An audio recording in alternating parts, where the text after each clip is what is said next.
अस्सलाम वालेकुम भाई और रिजवान अशरफ। व्हाइट हाउस के अंदर डोनाल्ड ट्रंप और यूक्रेन के सदर ज़ेलेंस्की के दरमियान जो हुआ है उसकी बात इस वक्त पूरी दुनिया के अंदर सुनाई दे रही है और उसकी वजह से पूरी दुनिया के अंदर जो है वो एक डिवीजन पाई जाती है, एक तकसीम पाई जाती है और ऐसा लगता है कि दुनिया जो है अब एक नई पोलराइजेशन की तरफ भी जा रही है। और डोनाल्ड ट्रंप ने इस हवाले से तीसरी जंग अजीम यानी कि थर्ड वर्ल्ड वॉर का हवाला दिया है कि तीसरी जंग अजीम भी हो सकती है और ज़ेलेंस्की उस तरफ दुनिया को लेकर जाना चाहता है। और अब ज़ेलेंस्की के साथ जो है जिस तरीके से ज़ेलेंस्की के साथ सलूक किया गया, यूक्रेनी सदर के साथ ट्रीटमेंट किया गया, या जिस तरीके से उसको ज़िल्लत अमेज़ रवैया का सामना करना पड़ा, उसके बाद जो है अब पूरा यूरोप जो है वो ज़ेलेंस्की यूक्रेन के पीछे खड़ा हो गया और डोनाल्ड ट्रंप की मुखालफत में खड़ा हो गया। और डोनाल्ड ट्रंप और रूस जो है वो ऐसा लगता है कि वो एक पेज पर आ गए हैं। रूस और अमेरिका जंग को ख़त्म करना चाहते हैं जबकि यूरोप और यूक्रेन जंग को जारी रखना चाहते हैं। तो जो कल के दुश्मन थे वो आज इत्तेहादी बन गए, आज दोस्त बन गए, और जो कल के दोस्त थे आज एक दूसरे के आमने सामने आ गए हैं, दुश्मन बन गए हैं। इंतहाई दिलचस्प सूरत हाल पैदा हो चुकी है इस वक्त आलमी सतह के ऊपर। इसके बारे में बड़ी अहम तरीन मालूमात मेरे पास मौजूद है, वो आपके साथ में शेयर करता हूँ। दूसरा ये कि ये जो इस वक्त मंजरनामा पैदा हुआ है, ये जो इस वक्त सिचुएशन पैदा हुई है, सूरत हाल पैदा हुई है, इसके मतलब ऑलरेडी इमरान खान ने बता चुका है। इमरान खान ने पहले ही बता दिया था कि पाकिस्तान जिस तरीके से आगे जा रहा है, जिस तरीके से दुनिया के अंदर तब्दीलियाँ हो रही हैं और उसमें तबाही और बर्बादी है। पाकिस्तान के अंदर भी ऐसा ही हुआ कि यहाँ पर गवर्नमेंट को चेंज किया गया, रजीम चेंज ऑपरेशन किया गया, उसके बाद तबाही और बर्बादी आई।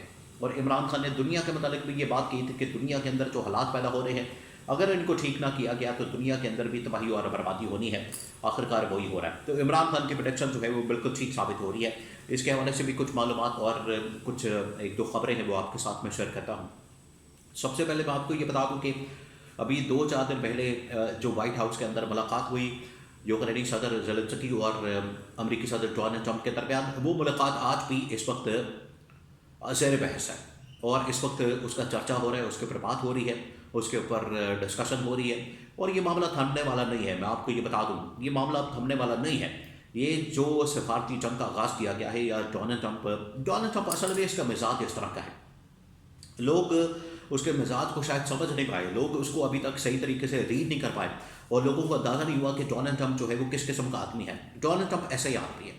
डोनाल्ड ट्रंप असल में एक बिजनेसमैन है, कारोबारी आदमी है, कारोबारी बात करता है, अपने मफाद की बात करता है, नफ़े की बात करता है, डॉलर्स की बात करता है, डॉलर्स बचाने की बात करता है। वो ठीक है बात कि अगर आप जंगें खोलते हैं और जंगों के ज़रिए से आप मुल्कों के ऊपर कंट्रोल हासिल करते हैं और मुल्कों के ऊपर कंट्रोल हासिल करते हैं, उनके वसाइल के ऊपर कंट्रोल हासिल करते हैं, तो ये भी एक तरीका है।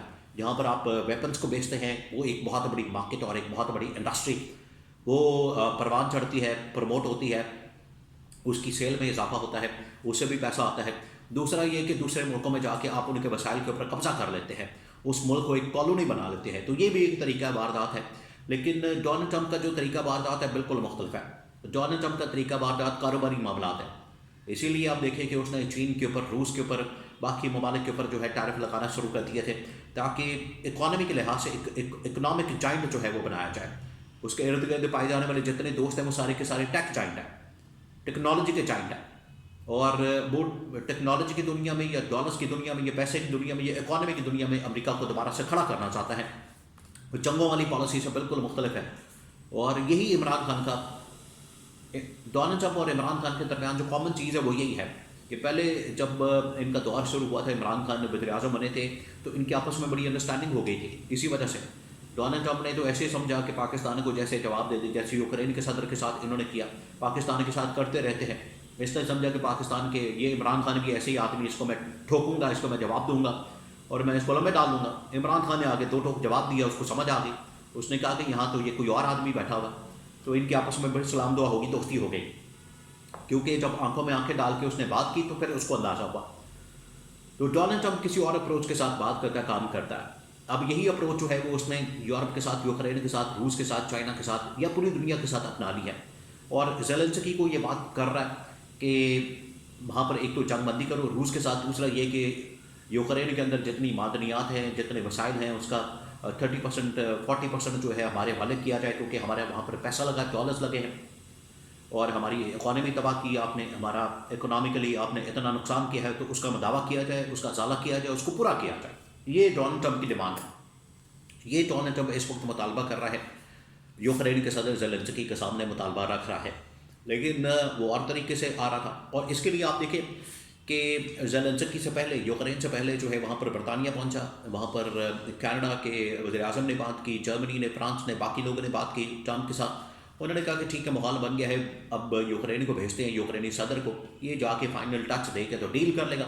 लेकिन मामला गले पड़ गया। ट्रंप जो है उसने चढ़ाई कर दी और उधर से ज़ेलेंस्की भी चढ़ गया। अब तो उसके ऊपर मीम बन रही है, अब तो एआई की, आर्टिफिशियल इंटेलिजेंस की एक लड़ाई आ गई है कि डोनाल्ड ट्रंप और ज़ेलेंस्की के दरमियान लड़ाई हो रही है, हाथापाई हो रही है, कसोनमुक्की हो रही है। हुआ तो कुछ ऐसे ही है। लफ्ज़ी जंग जो हुई है वो ज़्यादा खौफनाक थी, कसोनमुक्की से ज़्यादा जो है लफ्ज़ी जंग जो है वो ज़्यादा खतरनाक, लेकिन उसने पूरी दुनिया को तकसीम कर दिया। डोनाल्ड ट्रंप ने तो वहाँ बैठ के तीसरी वर्ल्ड वॉर का, थर्ड वर्ल्ड वॉर का जिक्र कर दिया कि वहाँ पर तीसरी जंग अज़ीम लड़ी जा सकती है। तो मामला तो बड़े ख़राब हैं, हालात बड़े ख़राब हैं, चीज़ें बड़ी तेज़ी के साथ ख़राबी की तरफ, बिगाड़ की तरफ जा रही हैं। अगर क्योंकि अब हुआ ये है कि इस मुलाकात के बाद, इस मीटिंग के बाद, जो पूरा यूरोप है वो ज़ेलेंस्की के साथ खड़ा हो गया कि हम ज़ेलेंस्की को, यूक्रेन को सपोर्ट करेंगे। इसका मतलब है कि वो जंग बंदी के लिए तैयार नहीं, वो लड़ेंगे, आगे जाएंगे, लड़ाई करेंगे, जंग करेंगे। अमेरिका इससे निकलना चाह रहा है, तो अमेरिका से पंगा ले लिया है। तो अब यूरोप जो कि किसी ज़माने में या कई सालों से अमेरिका का इत्तेहादी बन के बैठा हुआ था, पिट्ठू बन के बैठा हुआ था, इनके साथ चलता था, तो इसका मतलब है कि उनका जो इत्तेहाद है नेटो का, यूरोपीय यूनियन का, और बाकी, वहाँ से अमेरिका निकाला जा सकता है, उसको किक आउट किया जा सकता है, जिसकी वजह से दुनिया जो है एक नई पोलराइज दुनिया हो जाएगी, एक नई पोलराइजेशन की तरफ चली जाएगी। और इमरान खान इसी बारे में प्रोडक्शन कर रहा था। ये जब सदी का आगाज़ हुआ था, देखिए आप 20-25 साल पहले चले जाएँ, जब ये सदी का आगाज़ हो रहा था, तो उस वक्त इमरान खान ने कहा था कि दुनिया जो है एक नई पोलराइज वर्ल्ड की तरफ जा रही है, नए वर्ल्ड ऑर्डर्स आ रहे हैं, और अब इस तरह से नहीं हो सकता एक सुपर पावर जो है वो दुनिया के ऊपर राज करे। अब बहुत सारी सुपर पावर्स होंगी, और देखिए चाइना, फिर उसके बाद सामने आया सऊदी अरब, रूस, फ्रांस, और इस खत्ते के अंदर बहुत सारी डेवलपमेंट्स हुई।